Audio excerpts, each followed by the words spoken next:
Vu que le rouge est mis, je vous présente on va dire un nouveau camarade, puisque je ne le connaissais pas il y a quelques minutes. Je sais que c'est un comédien qui a tourné dans 2 films, et aujourd'hui on va parler de son 2e film. Donc je vais te laisser déjà parler du titre du film, et tu vas organiser l'interview à ta façon, et moi je te reprendrai au fur et à mesure.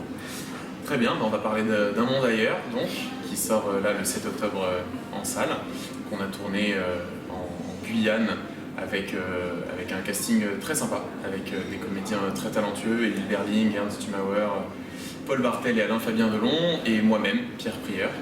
Donc une très belle expérience de tournage, des conditions particulières dans la jungle, un petit peu difficile, mais très intéressant, très instructif. 2 fils de... C'est beaucoup pour un même film. 2 fils d'eux, c'est beaucoup pour un même film, mais c'est je pense une bonne chose. Ça leur donne à l'un comme à l'autre la possibilité de s'exprimer eux en tant que Alain Fabien et en tant qu'Émile, et non pas en tant que le fils d'Alain Delon, le fils de Charles Berling.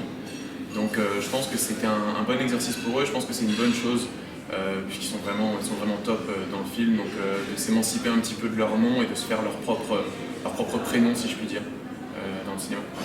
Pour toi, c'était ton 2e film, mais aussi le 2e film avec le même réalisateur. Ah, c'est en bas que ça se passe? Oui. Le deuxième film avec Étienne Faure, après Bizarre qu'on avait tourné, qui était sorti en 2015, qu'on avait tourné aux États-Unis, à New York. Donc qu'est-ce que je peux dire, à part le remercier de sa confiance pour la 2e fois, de me donner un rôle principal, de m'accorder un rôle principal sur son nouveau film. Donc vraiment une chouette relation qu'on a pu suivre au fil des ans, et toujours un plaisir de travailler avec lui de toute façon sur ce qu'il peut faire. Est-ce que c'était vraiment un plaisir de tourner dans cet endroit qui était une sorte de marécage? Certes, on voit qu'il y a de l'eau qui n'est pas vraiment stagnante, mais on a l'impression que c'est une espèce de huis clos, que vous êtes enfermé dans cet endroit-là. Alors c'est vrai que c'est des conditions qui sont un peu particulières. C'est très sympa les premiers jours, parce que ça change énormément, évidemment, c'est très dépaysant, et puis quelque part c'est absolument magnifique comme écosystème. Maintenant c'est vrai qu'il passait le temps qu'on y a passé, au bout d'un certain temps, de plusieurs semaines, il fait chaud, il fait très humide, c'est des conditions un petit peu compliquées.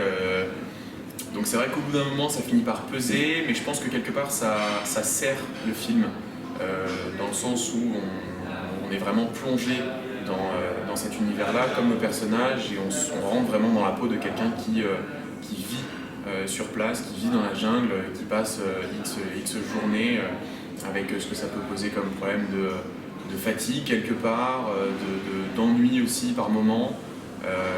Et voilà, ces conditions qui permettent de bien se mettre dans la peau du personnage, je pense. Je pense que ça se voit à l'écran. Il y avait entre autres un chien, mais j'imagine qu'il y avait plein de petits autres animaux qui n'étaient pas visibles à la caméra et qui ont dû vous faire souffrir. Alors, quelques-uns, et on a été plutôt chanceux. On n'a pas eu énormément de moustiques. Donc ça, c'est déjà un gros point. Après, c'est vrai qu'en fait, quand on arrive à, je sais plus combien on était, une trentaine sur le plateau, les animaux nous ont attendu arriver il y a longtemps, ils sont vite partis parce que ça reste des animaux sauvages, mais c'est vrai quelques insectes, un serpent par-ci, par-là, des petites choses qui se baladent. Alors moi j'adore ça, donc ça ne me pose pas trop de problèmes, mais c'est vrai que pour ceux qui ont des petites phobies, ça peut être un petit peu plus embêtant. Quelle atmosphère sur le tournage? Plein de jeunes, votre bande de jeunes, vous êtes tous, on va dire, dans la gamme 20-30 ans. Un réalisateur qui n'a pas l'air d'être beaucoup plus vieux que vous. Donc il y avait une franche camaraderie, où finalement, on est un peu content de se retrouver tout seul. Alors quelque part, entre les comédiens, une très bonne entente, assez rapidement. Maintenant, c'est vrai que quand on passe longtemps tous ensemble, à vivre ensemble au final pendant les semaines qui ont duré le tournage,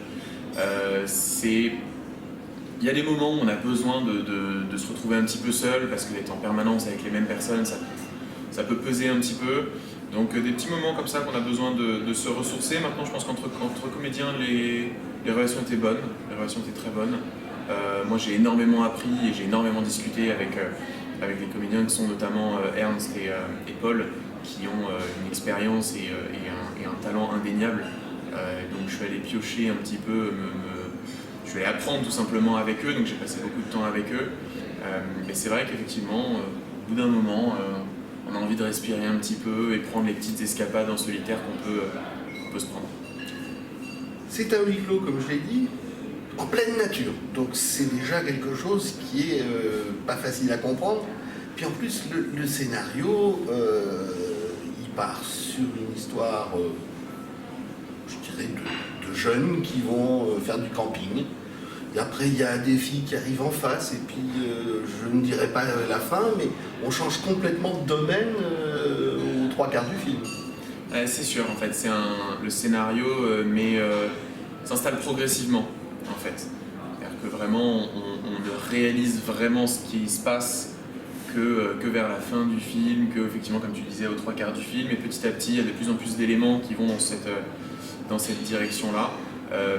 Mais je pense que c'est intéressant en tant que spectateur de vraiment se plonger petit à petit dans ce que ça peut être, et puis de se mettre un petit peu à la place des personnages aussi, parce que les personnages ils sont un peu dans cet état d'esprit-là aussi. C'est-à-dire qu'ils arrivent et puis c'est tout nouveau, puis au début c'est du camping, et puis effectivement, comme tu dis, il y a un certain nombre de choses qui vont se passer. Et donc en fait on est vraiment, je pense, dans le même état d'esprit que les personnages quand on regarde le film, d'avoir ces choses qui arrivent progressivement. Je trouve que c'est intéressant. 2 films avec le même réalisateur. Le premier, tu te retrouves quand même à New York.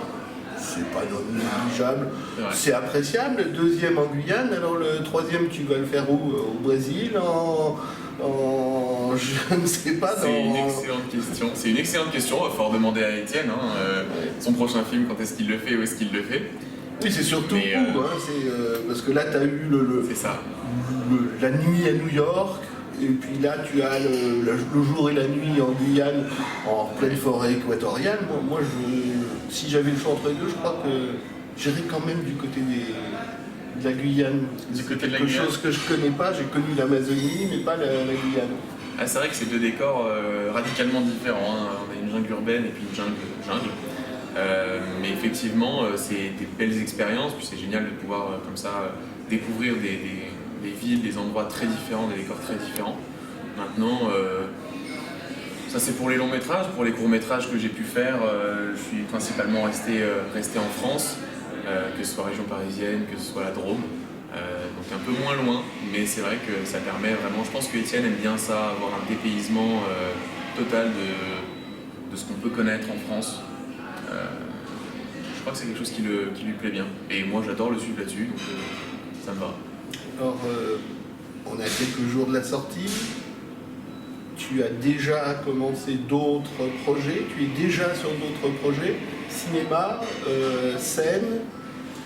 Alors non, pas pour l'instant. Moi j'ai une carrière de comédien pour l'instant un petit peu en dents de scie, portée par les deux longs métrages d'Étienne, quelques courts métrages par-ci par-là. Mais vraiment, Riverbank, c'est, je pense, le rôle le plus important jusqu'à présent que j'ai pu avoir. Je suis tant par rapport à ma performance que je trouve la meilleure, mais bon, ça reste très subjectif, que pour l'importance du rôle et l'impact du film. C'est vrai que mine de rien, bizarre, on avait un casting qui reposait sur moi uniquement, tandis que là on a quand même un casting qui est plus étoffé, un film qui a un peu plus d'importance, un peu plus d'impact. Donc on va attendre, voir un petit peu ce que ça peut faire bouger comme ligne. Et tu auras envie de quoi maintenant? Voilà, de travailler, j'ai envie de faire des choses, rien de spécifique, mais c'est vrai que j'ai cette envie-là de faire, de créer, de m'impliquer dans des nouveaux projets. Donc on verra ce que l'avenir peut nous... Écrire, pourquoi pas. De là à passer derrière la caméra, je ne me sens pas du tout les épaules pour l'instant, mais que ce soit de l'autocréation, que ce soit de la création conjointe, si je puis dire. J'ai cette envie-là. Et bien on se retrouve lorsqu'un de tes projets va se concrétiser. Avec grand plaisir. Merci beaucoup. Merci à toi.